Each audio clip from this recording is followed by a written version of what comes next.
Non-celiac gluten sensitivity. You'll hear people claim that this is a myth. People are like, oh, it's bullshit. That doesn't exist. There's no reason for you to do a gluten-free diet unless you have celiac.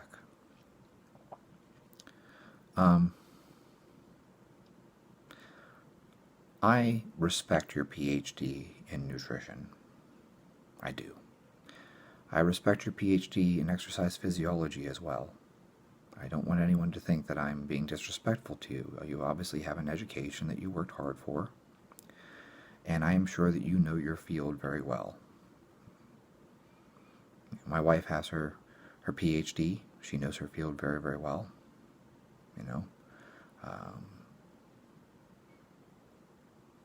But what I love about her is that she never, ever pretends like she knows something about any other field. I'm guilty of that. I will own that. There are times where I think that because I took so many classes in, neuropharmacology or neuroendocrinology that I know something about endocrinology. And so I think I have a tendency myself to perhaps overestimate my knowledge of other fields. And then again, I also try to take an approach where I am a beginner at everything. And my approach to everything is I might be wrong. That's how I look at everything. Even the things that I presumably am an expert in, I always tell people the brain is literally the most complex thing in the entire universe that we're aware of at this point. So I'm probably wrong about whatever I say, but whatever I say is at least the best guess given the research and evidence and information we have at this time. I assume 20 years from now, everything I know will be found to be incorrect. That being said, non-celiac gluten sensitivity. Oh, is it a myth? And I would tell you, to all the people that have their PhD in nutrition or their PhD in exercise science or whatever it is, please don't confuse your PhD with an MD. And I mean that politely. I'm asking you politely, don't assume that because you read something in a textbook and you were taught this in school that it's correct in the real world. That's something that I had to realize is when I finished school, I thought I knew everything about everything, at least in my own field, right? I don't presume that I know everything about other fields.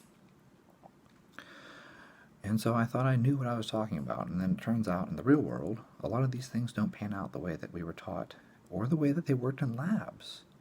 Damn. A lot of this stuff works in a lab really well. And then you get out into the real world and it's like, oh shit. Cancer in an actual human being is nothing like the cancer models we studied in labs. Even whenever I looked at canine models, I mean, we had models where we had dogs as the subjects, and it turns out that a cancer that occurs in dogs is not the same as a cancer that occurs in humans. Not to mention that we control every aspect of their lives. So we know exactly what they're eating, we know exactly what time they go to sleep, exactly what time they wake up. We control every aspect in the lab.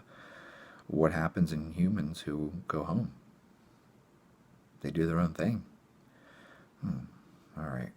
So, if you sit down and you talk to rheumatologists, these are people with their MD who actually work with real patients. You sit down and you talk to gastroenterologists.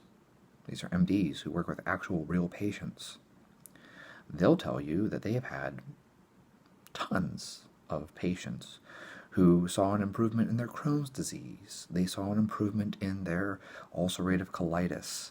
They saw an improvement in their irritable bowel syndrome from removing gluten from their diet. Well, that's non-celiac.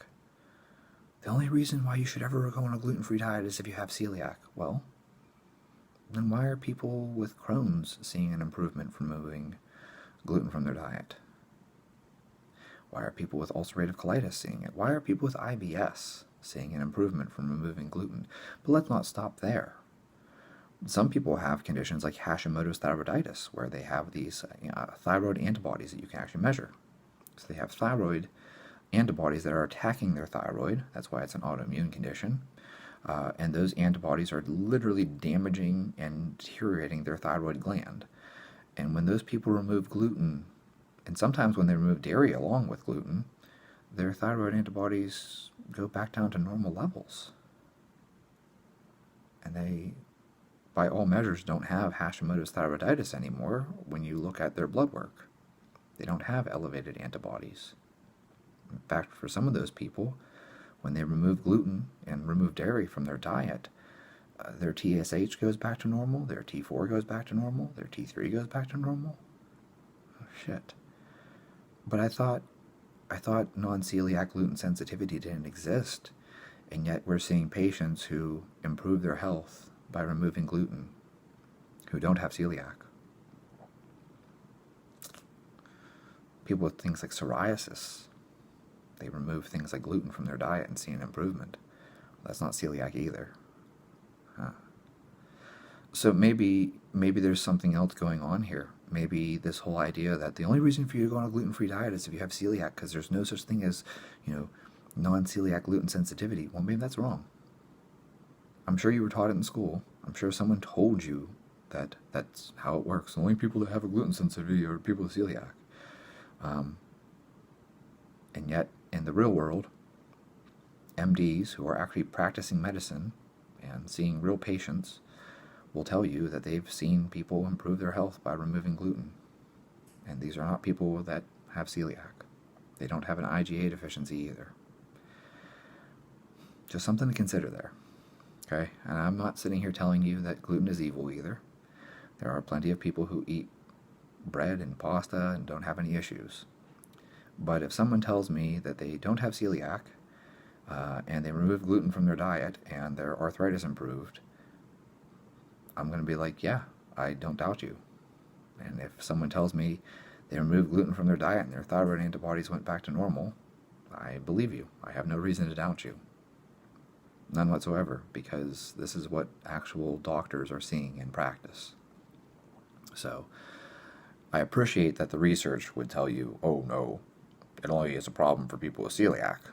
But the reality is that you got a lot of doctors out there who are actually working with real people, and they'll tell you, especially like rheumatologists, how many patients they have that see an improvement in their autoimmune conditions from removing gluten. So maybe we should stop bashing people and stop attacking people and criticizing people for going on gluten-free diets, because there's obviously something more going on there. I mean, if there wasn't something more going on there, then these doctors wouldn't be seeing these things in practice, because clinical practice is very different than whatever we see in research. Anyways, if you guys like the video, comment below. Maybe you have an experience with gluten that you would like to share, and by all means, I would like it if you did share that. Maybe you have Addison's or Hashimoto's or any number of the various autoimmune conditions out there, and maybe you removed gluten from your diet. Maybe you removed dairy from your diet. You're not lactose intolerant, but removing dairy helped your whatever rheumatoid arthritis. If you have that experience, share it below. It'll help other people who find this video. And, subscribe to the channel if you like this kind of content. We can talk a lot about autoimmune conditions. I, unfortunately, have personal experience. So we can dive into that at some point if this is a topic that people are interested in. So thanks for your time, and I hope this helps someone.